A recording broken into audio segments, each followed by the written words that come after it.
Assalamualaikum warahmatullahi wabarakatuh. Waalaikumsalam, Pak. Baik, bagaimana kabarnya dari teman-teman mahasiswa 2 ATNK ya? Baik, Pak. Oke, sekarang kita bakal lanjut ke materi selanjutnya yaitu medan magnet. Bentar saya colok dulu ya. Oke, pada pembahasan medan magnet hari ini kita memiliki 4 pokok pembahasan. Yang pertama ada kemagnetan, lalu ada medan magnet di sekitar arus listrik, dan gaya Lorentz. Magnet adalah suatu benda yang memiliki sifat dan gejala yang dapat mempengaruhi suatu benda yang ada atau berada di sekitarnya. Nah, teman-teman juga perlu tahu bahwa setiap magnet itu memiliki 2 kutub, yaitu kutub utara dan kutub selatan. Nah, dari kekuatan setiap magnet itu yang paling kuatnya ada di setiap kutubnya. Jadi di sini dan di sini. Apabila nanti ke tengah, kekuatan magnetnya itu bakal mengurang. Nah, lalu setiap kutubnya itu apabila nanti kutub utara dan kutub utara bertemu ya sejenis. Kalau sejenis nanti bakal tolak menolak. Contohnya ini utara dan utara. Jadi nanti si magnetnya itu bakal tolak menolak gini. Apabila ini utara dan selatan yaitu tidak sejenis, nanti antar magnetnya itu akan tarik menarik. Nah, tadi kan udah tentang magnetnya. Selanjutnya, kita juga dapat mengklasifikasikan benda berdasarkan sifat kemagnetannya. Yang pertama ada bahan magnetik. Bahan magnetik itu yaitu bahan yang sedikit menolak magnet. Contohnya untuk bahan magnetik itu ada seng dan tembaga.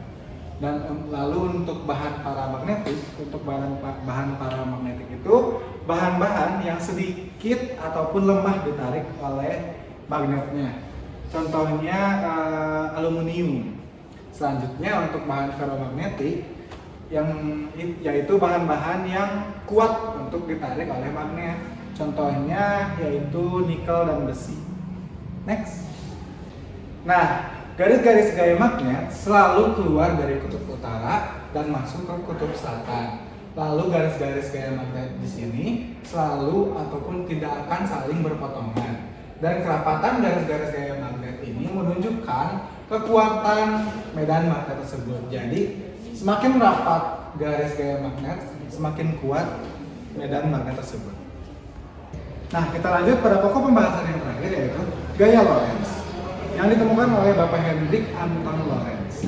Nah, gaya Lorentz ini merupakan gabungan antara gaya elektrik dan gaya magnetik pada suatu medan elektromagnetik.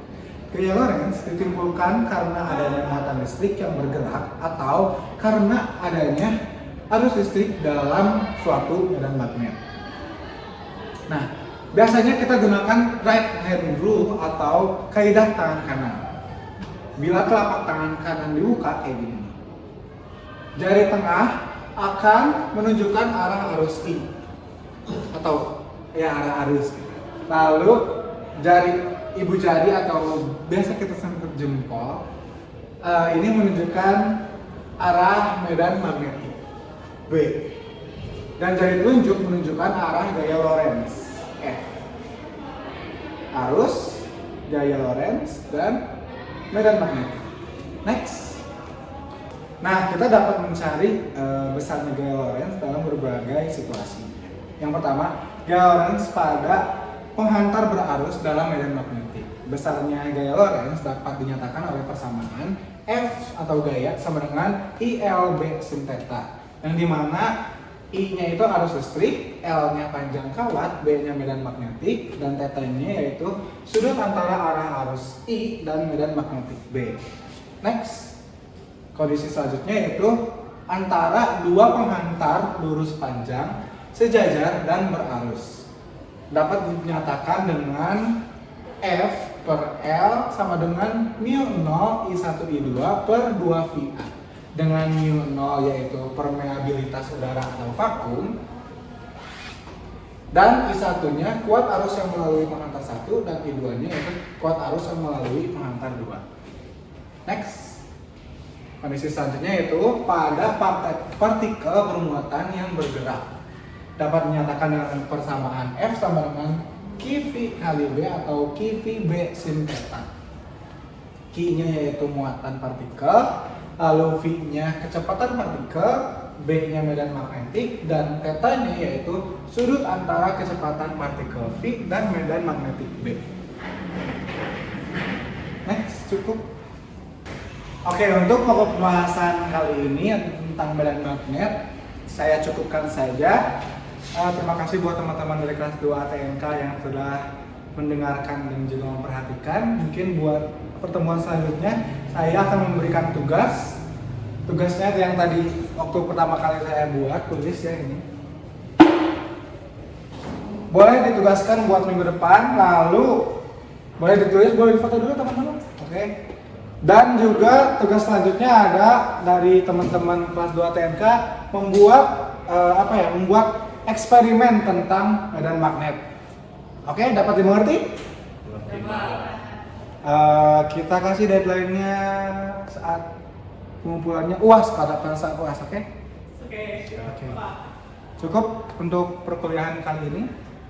Ada yang ingin ditanyakan?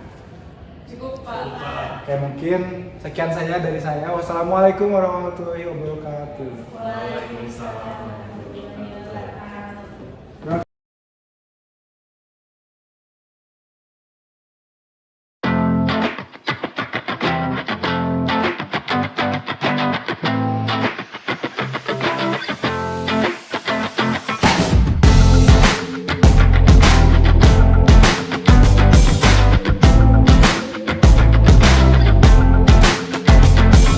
Jadi soalnya adalah sepotong kawat yang panjangnya 10 mm dialiri arus listrik sebesar 4 ampere.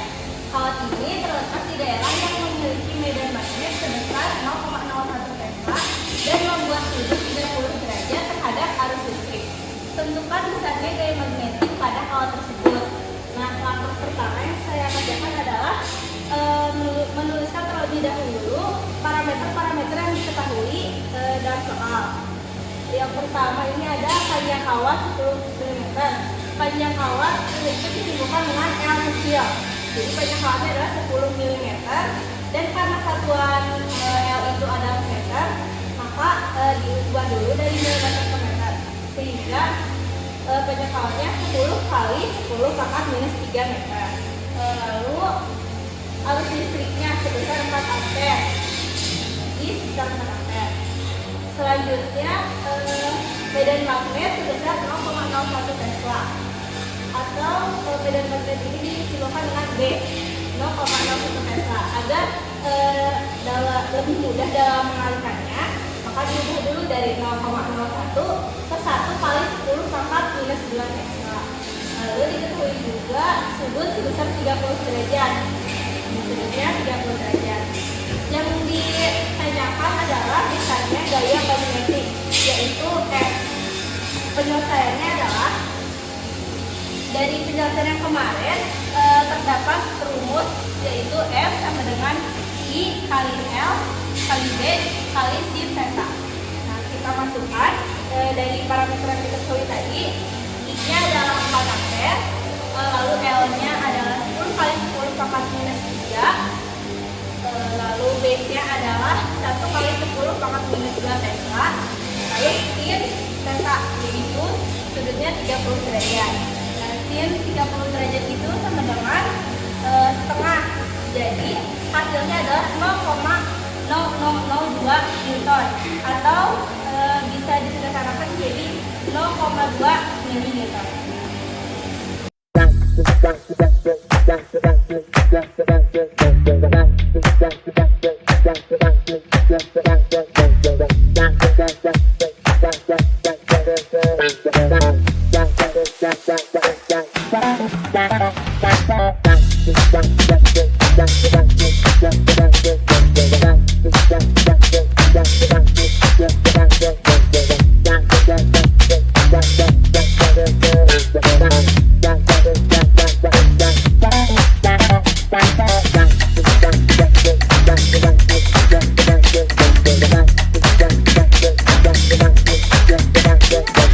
Nah,